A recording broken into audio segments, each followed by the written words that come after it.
Well, I never intended to be in the industry. Always been a martial artist. As you know, my mom teaches martial arts.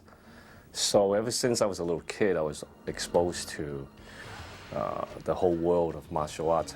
You know, like any other kids, we always had our share of running wild. And I was a rebel. So my mom sent me back to China to train martial arts when I was 16, almost 16 and a half. And I trained in Beijing for on and off about almost 2 years. Then on my way back to the state, I stopped by Hong Kong.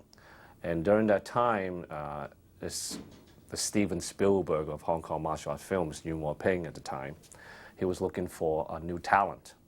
That was right after he just finished making two of the biggest martial arts films, Snake in the Eagle Shadow and Drunken Master, which Jackie Chan starred in.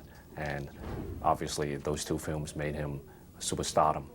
And coincidentally, my mom's student happened to be Yuen Ping's older sister. So as he was scouting for new talents, the sister went up to Yuen Ping and said, "Hey, here's this new kid. He's check him out. He's supposedly be, the really awesome martial arts skill." So I stopped by, never, didn't expect anything. And we met, and a couple of days later, he brought this whole camera crew, and I was overwhelmed. Obviously, he wanted a screen test, so I did everything I knew, and everything I didn't know. He asked me to do, and then 2 weeks later, and he just gave me this contract. "I want you to be the next star of my next film. It's called Drunken Tai Chi." Then I ended up working with him for many years on. I'm Monkey. I play a character. It's called Wang Keiying. Wang Keiying is actually a live character, historical character. It's called 10 Tigers from Canton, and very famous martial arts instructor. Well, I try to stay within the character, since the character is a real person, and Wang Keiying practiced Hong Ga style, with the claw, with the crane. That's actually a real style in Chinese martial art. It goes all the way back to the Shaolin Temple. Very true style, actually very common martial art style, Chinese martial art style. So I try to stay within that content. However, of course, film is film. You can't really. It's not a martial art documentary.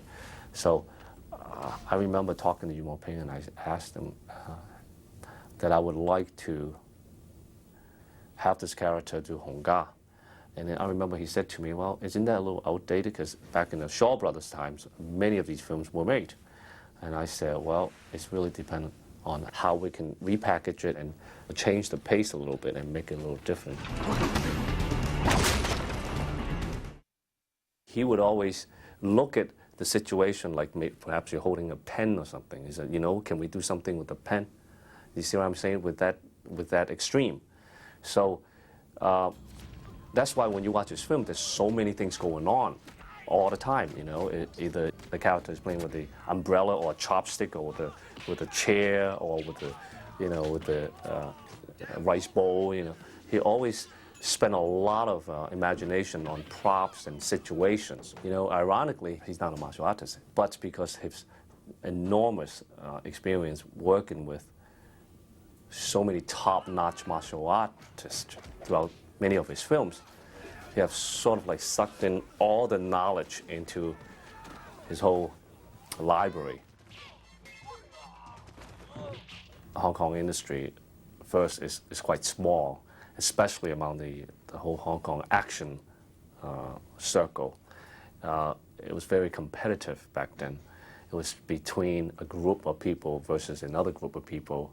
And to be exact, I was with the Yuen Ping, so we call it the Yuen clan. We were going against Jackie Chan, for instance. So every movie we take on, every project we take on, we trying to kind of outdo each other. You know what I mean?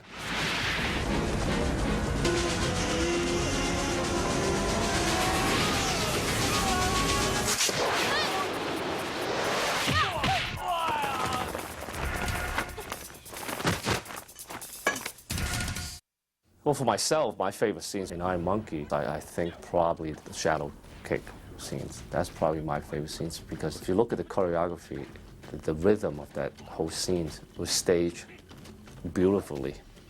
First, you come off with a lot of hands choreographies with real Hongga style, with the claw and the crane. Then you picked up the whole pace when the character performed his so-called shadowless kick. But if you talk about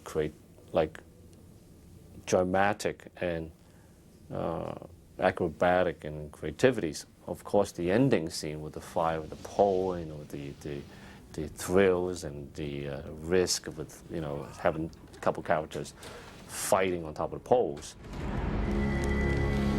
I think Yuen Woo-ping's work, represent that type of motivations. Each movie he always want to top the last one.